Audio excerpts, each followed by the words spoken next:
Give me the Carolina Panthers. Hey, they're coming. I'm telling you, Bryce Young's coming for the title.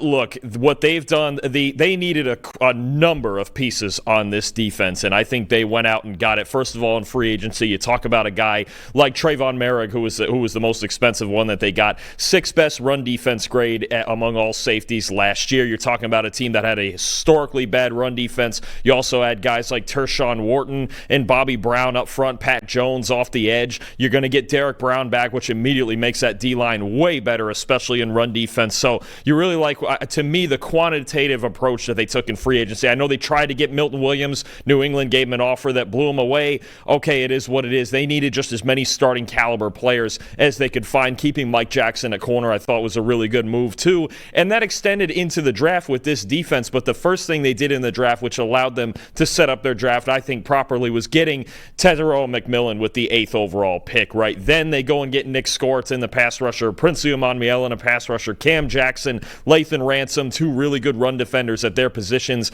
I just think the Panthers handled this offseason totally the right way. When you look at, okay, we're going to add a bunch of pieces on defense, and if we have a chance to get a number one weapon to capitalize on Bryce Young's development, we're going to do that. And exactly what Tetairoa McMillan brings, 6'5", can jump out of the gym, downfield threat, highest graded receiver in college football over the last 2 years on 10-plus yard targets. Now, let me give you some Bryce Young numbers, because I think what we both agree on the second half of last year when he came back off the bench was Bryce Young just absolutely fearless, throwing the ball downfield, throwing the ball into tight windows. Here's some numbers for you on that, Trevor. From week 9 to week 18, all right, end of the second half of the regular season, Bryce Young tied with Justin Herbert for the best passing grade on 10-plus yard targets. Fits in with McMillan. 24 big-time throws, second in the NFL. Highest passing grade in the league and most big-time throws in the league into tight windows. And this was not an A-plus receiving core he was working with. Xavier Legette in his rookie year,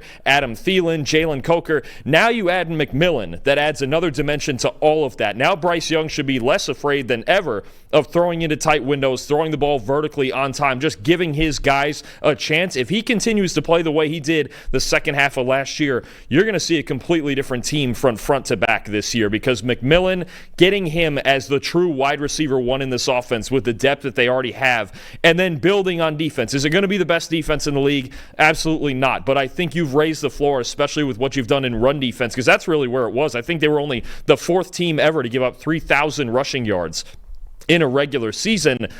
I mean, you just can't have it, right? So that's where they have focused. We got to raise the floor on this defense, at least make it a decent unit. And then the time came to strike when they could get a number one weapon, a guy that can be Bryce Young's weapon, number one weapon, I should say, for the long term. I think the Panthers handled this entire offseason perfectly.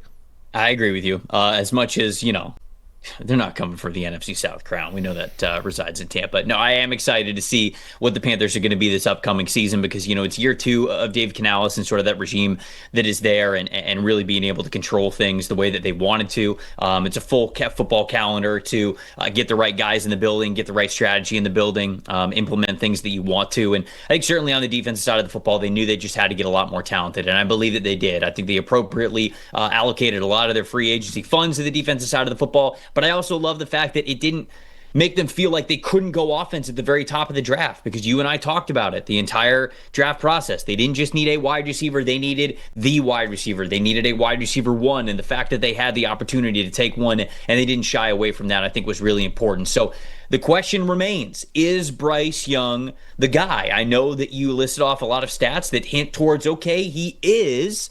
We need to see it for an extended period of time here. And so even though the mission on the defenses, or the mission for the offseason, was certainly getting better on the defensive side of the ball, you still have that question that was the big question for them last offseason, and saying, hey, is Bryce Young our guy moving forward? Is he the long-term answer? So I think that they answered both of those major questions, or at least set themselves up to answer both of those questions. Is the defense good enough? Is it talented enough? And then is Bryce Young the guy? They did a very good job.